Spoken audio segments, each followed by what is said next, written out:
नमस्कार दोस्तों, दैनिक रोजगार समाचार पेपर की 11 फटाफट बड़ी खबरों में आपका स्वागत है। 11 प्रमुख खबरों को देखने से पहले आपसे गुजारिश है कि देव एकेडमी को सब्सक्राइब जरूर करिएगा। वीडियो अच्छा लगे तो लाइक शेयर कमेंट करना ना भूलिएगा मित्रों। शिक्षक भर्ती प्रश्नों के विवाद में यूपी सरकार को बड़ी राहत। सुप्रीम कोर्ट ने हाई कोर्ट के आदेश के खिलाफ याचिका पर सुनवाई से इनकार किया। उच्चतम न्यायालय ने यूपी सरकार को बड़ी राहत देते हुए शिक्षक भर्ती परीक्षा 2019 की उत्तर कुंजी को जारी करने की अनुमति देने वाले इलाहाबाद उच्च न्यायालय के फैसले को बरकरार रखा है। शीर्ष अदालत ने इस फैसले के खिलाफ आए उम्मीदवारों की अपील के दाखिल कर लिया। इस परीक्षा में 69,000 शिक्षक की भर्ती की जा रही है। उत्तर प्रदेश सरकार ने इस मामले में उत्तर कुंजी जारी करने की अधिसूचना जारी की थी। इस पर उच्च न्यायालय की एकल पीठ ने रोक लगा दी थी, लेकिन खंडपीठ ने एकल पीठ के फैसले को पलटते हुए सरकार की अधिसूचना की सही ठहराया है। उम्मीदवार इसके खिलाफ उच्चतम न्यायालय गए थे। यूपी सरकार की ओर से सॉलिसिटर जनरल तुषार मेहता और राकेश मिश्रा ने न्यायमूर्ति हेमंत गुप्ता की पीठ में बहस की। उन्होंने कहा कि रणविजय केस 2018 में स्पष्ट कहा गया है कि जब भी भर्ती परीक्षा के प्रश्नों के उत्तर सही होने में कोई संदेह हो तो उसका लाभ परीक्षार्थियों को नहीं, परीक्षा अथॉरिटी को जाएगा। उन्होंने कहा कि उच्च न्यायालय की एकल पीठ ने इस फैसले की अनदेखी कर भर्ती की पूरी प्रक्रिया को ही रोक दिया। उन्होंने कहा कि शिक्षा मित्र के लिए कट ऑफ अंकों के लेकर भर्ती का यह मामला पहले से ही उच्चतम न्यायालय में विचाराधीन है, लेकिन उच्चतम न्यायालय ने भी पूरी भर्ती नहीं रोकी है और सिर्फ 37,339 पद खाली रखने को कहा है। चलिए देख लेते हैं 69,000 शिक्षक भर्ती में कब क्या हुआ। 1 दिसंबर 2018 को लिखित परीक्षा का आदेश, 6 जनवरी 2019 को परीक्षा हुई, 7 जनवरी 2019 को अर्हता अंक तय हुआ और 600 से ज़्यादा अर्जियां हाई कोर्ट में दाखिल हुई। 30 मार्च 2020 को फैसला सुरक्षित हुआ। 6 मई को हाई कोर्ट ने 60-65 कट ऑफ अंक के पक्ष में फैसला सुनाया। 12 मई को लिखित परीक्षा का रिजल्ट आया। 13 मई को समय सारणी जारी किया गया।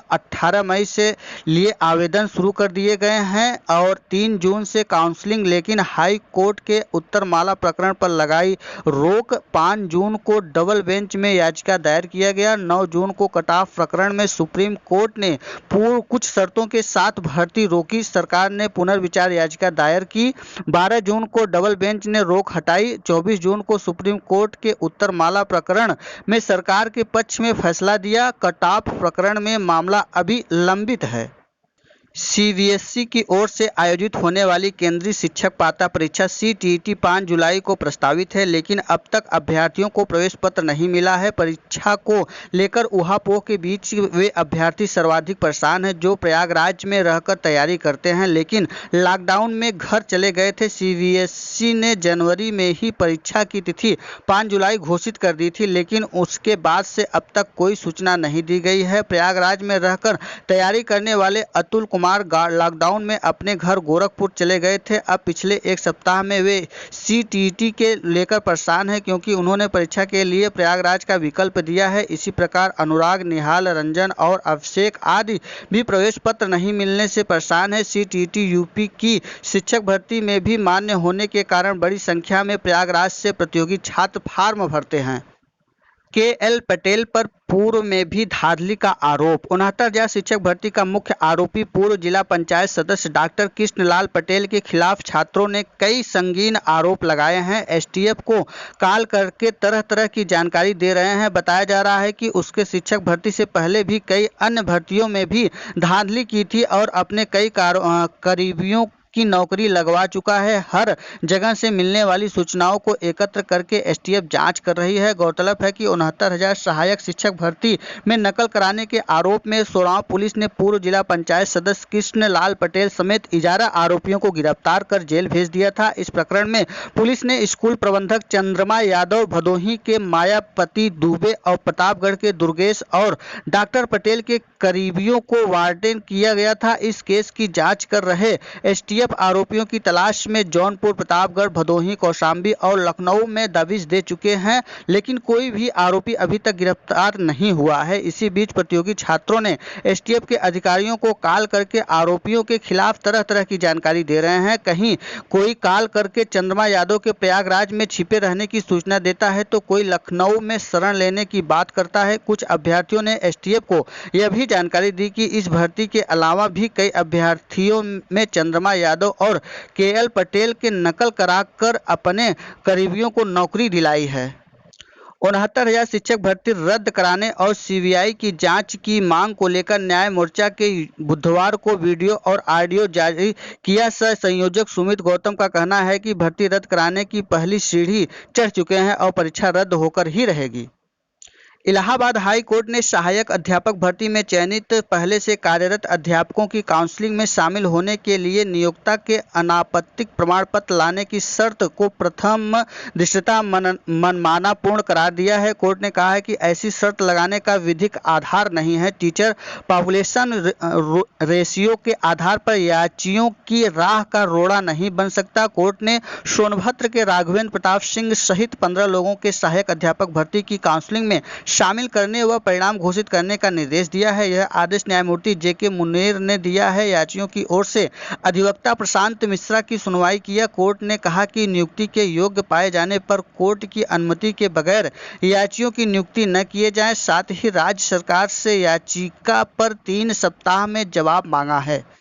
इलाहाबाद हाई कोर्ट में 69,000 सहायक अध्यापक भर्ती में भ्रष्टाचार की बजाय रेगुलर वीटीसी कोर्स करने वाले शिक्षा मित्रों की 25 अंक का वेटेज नहीं देने के मामले में राज्य सरकार और बेसिक शिक्षा परिषद से जवाब मांगा है। यह आदेश न्यायमूर्ति जे मुनीर के सर्वेश कुमार व अन्य की याचिका पर अधिवक्ता सीमांत सिंह को सुनकर दिया है। एडवोकेट सीमांत सिंह का कहना है कि याची शिक्षा मित्र प्राथमिक स्कूल में पढ़ा रहा है, उन्हें 10% का वेटेज देकर रेगुलर वीटीसी कोर्स कराया गया था। कोर्स पूरा करने के बाद उन्हें फिर शिक्षा मित्र के पद पर ज्वाइनिंग भी की दी गई। 69,000 सहायक अध्यापक भर्ती के आवेदन में याचियों ने खुद को शिक्षा मित्र दर्शाते हुए कॉलम 14 में वीटीसी का माध्यम रेगुलर दर्शाया है। इसके बावजूद उन्हें 25 अंक का वेटेज नहीं दिया गया, जिसमें याची चयन से वंचित हो गए। याचियों ने आवेदन में अनुभव प्रमाण पत्र भी लगाए हैं और अब भी वे शिक्षा मित्र के तौर पर ही कार्यरत हैं। शिक्षा शास्त्र मामले में प्रवासी पैरवी की मांग। सहायता प्राप्त महाविद्यालयों में असिस्टेंट प्रोफेसर शिक्षा शास्त्र के अभ्यर्थियों ने इस भर्ती के मामले में सुप्रीम कोर्ट में चल रहे केस में प्रभावी पैरवी की मांग की है। बुधवार को अभ्यर्थियों ने सचिव उच्चतर शिक्षा सेवा आयोग को ज्ञापन देकर अपनी मांग रखी। अभ्यर्थियों का कहना है कि इस विषय का साक्षात्कार 27 फरवरी 2020 को पूरा हो चुका है तथा अब सिर्फ 3 मार्च 2020 को सुप्रीम कोर्ट में एक बार सुनवाई हुई है। अभ्यर्थियों को लग रहा है कि आयोग की तरफ से इस केस में प्रभावी पैरवी न हो पाने के कारण केस का अंतिम परिणाम नहीं आ पा रहा है। इससे तैयारी कर रहे युवाओं को लगातार निराशा का सामना करना पड़ रहा है। हाई कोर्ट के आदेश पर साक्षात्कार के लिए बुलाया। उच्चतर शिक्षा सेवा आयोग ने हाई कोर्ट के आदेश पर असिस्टेंट प्रोफेसर समाज शास्त्र की लिखित परीक्षा के आधार पर अभ्यर्थी पूजा गुप्ता को गुरुवार को होने वाले साक्षात्कार के लिए आमंत्रित किया गया है।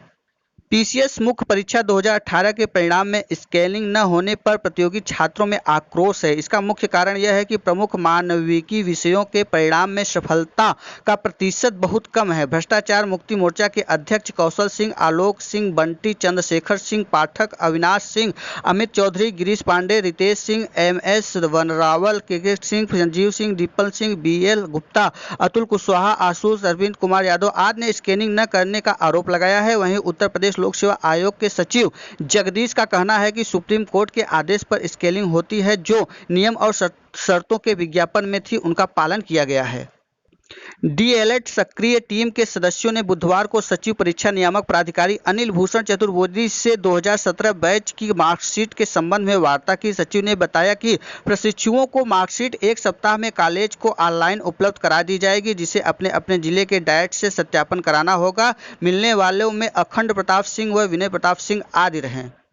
इलाहाबाद हाई कोर्ट ने निजी स्कूलों में फीस वृद्धि के खिलाफ और उत्तर प्रदेश स्व वित्तपोषी स्वतंत्र स्कूल फीस नियमन एक्ट 2018 की धारा 3A 5 के असंवैधानिक घोषित करने की मांग को दाखिल जनहित याचिका खारिज कर दी है। यह आदेश न्यायमूर्ति सुनीता अग्रवाल एवं न्यायमूर्ति SD सिंह की खंडपीठ ने दिया।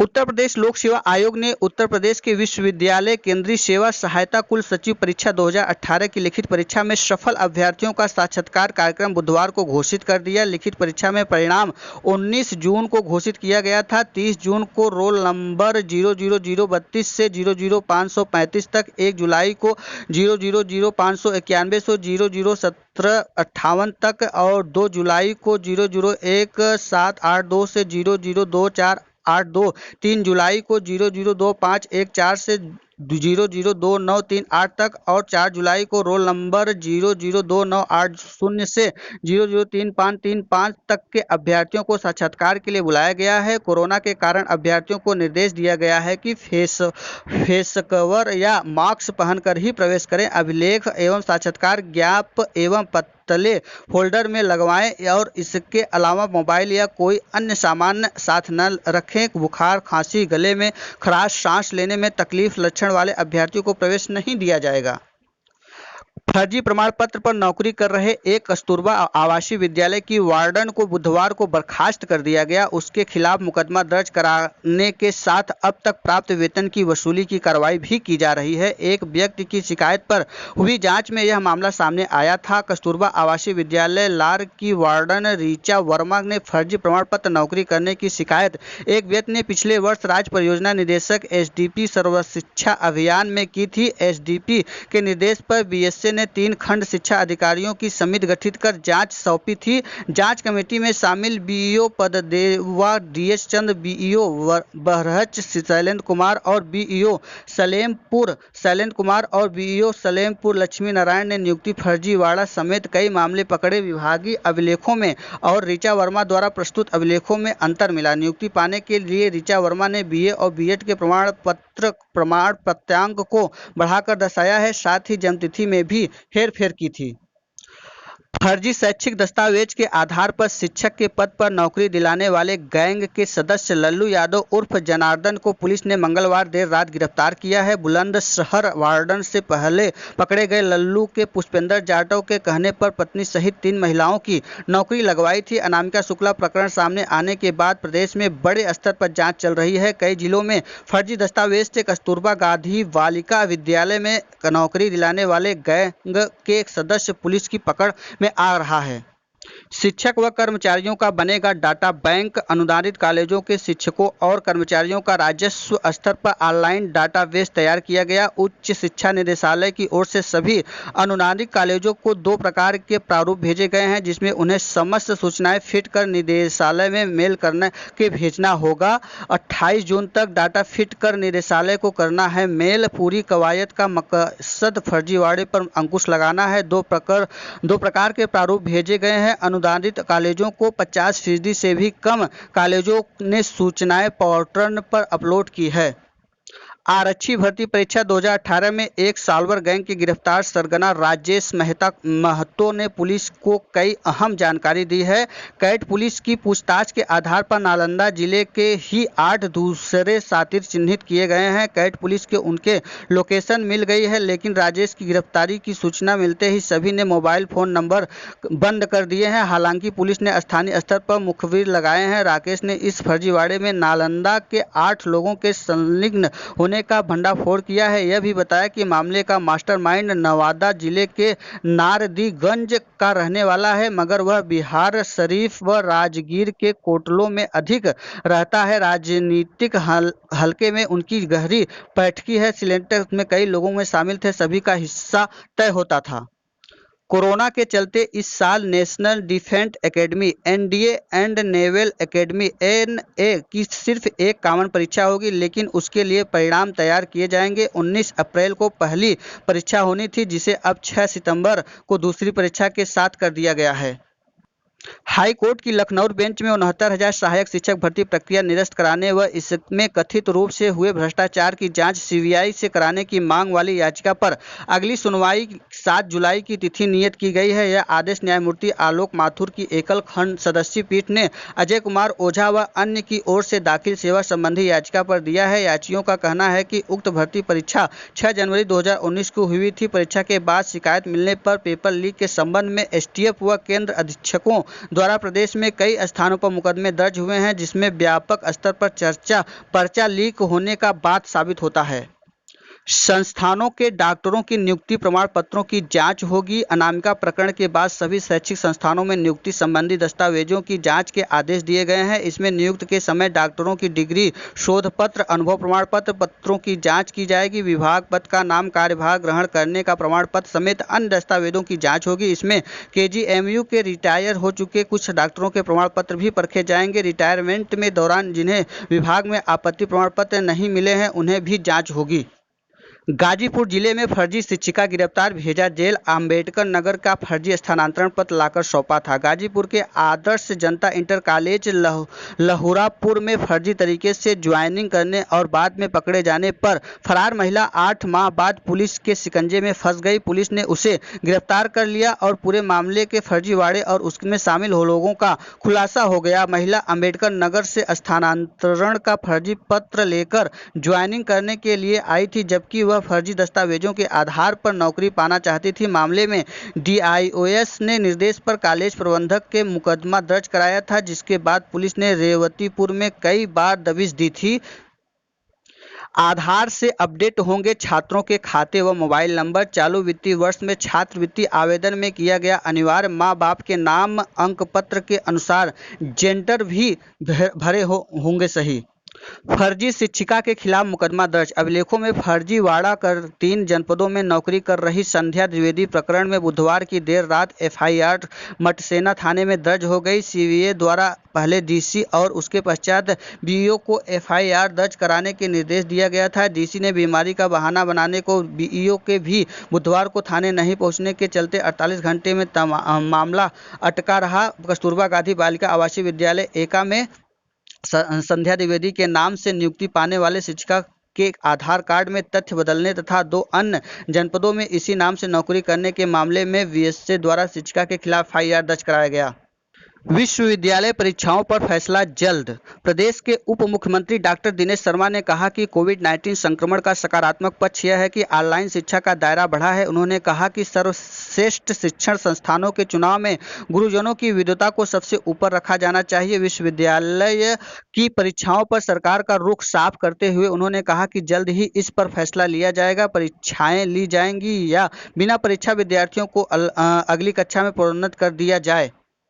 दीक्षा पर 30 तक रजिस्ट्रेशन नहीं तो होगी कार्रवाई। कमिश्नर आर रमेश कुमार सिंह की अध्यक्षता में विशेष शिक्षा विभाग में मिशन प्रेरणा के प्रभावी क्रियान्वयन के संबंध में गांधी सभागार में मंडल स्तरीय टास्क फोर्स की बैठक हुई। कमिश्नर ने दीक्षा ऐप पर 30 जून तक 100% शिक्षकों के रजिस्ट्रेशन के निर्देश दिए हैं, जिसमें पठन पाठन का ऑनलाइन कार्यक्रम सुचारू रूप से संचालित हो सके। जिस जिले में रजिस्ट्रेशन का कार्य पूर्ण नहीं होगा, वहां के बेसिक शिक्षा अधिकारी एवं शिक्षकों के खिलाफ कड़ी कार्रवाई की जाएगी। प्रदेश सरकार स्कूलों को खोलने की तारीख अभी तय नहीं की है, लेकिन स्कूलों ने अपने स्तर से तैयारी शुरू कर दी है। टैगोर पब्लिक स्कूल ने प्रबंधक डॉक्टर आर.के. टंडन ने बताया कि जब स्कूल खुलेंगे तब सरकार की गाइडलाइन का पूरी तरह से पालन किया जाएगा। यद्यपि अप्रैल से ही ऑनलाइन क्लासेस चल रही हैं, लेकिन जब विद्यार्थी स्कूल आएंगे तब उन्हें कोविड-19 के प्रोटोकॉल के अनुसार ही स्कूल में प्रवेश दिया जाएगा। कोरोना काल में रिजल्ट देने में यूपी बोर्ड आगे। सीबीएसई और सीआईएसएसई कई विषयों का पेपर ही नहीं करा सके हैं। कोरोना फैलने से पहले खत्म करा दी थी परीक्षा। यूपी बोर्ड की हाई स्कूल और इंटरमीडिएट का परिणाम 27 जून को घोषित होगा। बोर्ड परीक्षा में शामिल 50 लाख से अधिक छात्र छात्राओं को अपने रिजल्ट का बेसब्री से इंतजार है। ऐसा इसलिए भी है क्योंकि लॉकडाउन के कारण परिणाम पिछले साल की तुलना में 1 महीने देरी से घोषित हो रहा है। हालांकि घबराने की खास बात नहीं है, क्योंकि इस बार का परिणाम पिछले साल की तरह ही हालीफुल गुड वाला रहने का आसार है। सूत्रों के अनुसार परिणाम में कोई बड़े उलटफेर के आसार नहीं है। 2019 में हाई स्कूल में 80% और इंटर में 70% छात्र छात्राएं सफल हुए थे। ये था आज का दैनिक रोजगार समाचार पेपर की इजारा फटाफट बड़ी खबरें। वीडियो अच्छा लगा हो तो देव एकेडमी को सब्सक्राइब, लाइक, शेयर, कमेंट करना ना भूलिएगा दोस्तों। वीडियो में अंत तक बने रहने के लिए बहुत बहुत धन्यवाद। फिर मिलते हैं एक नई सूचना के साथ, तब तक के लिए नमस्कार।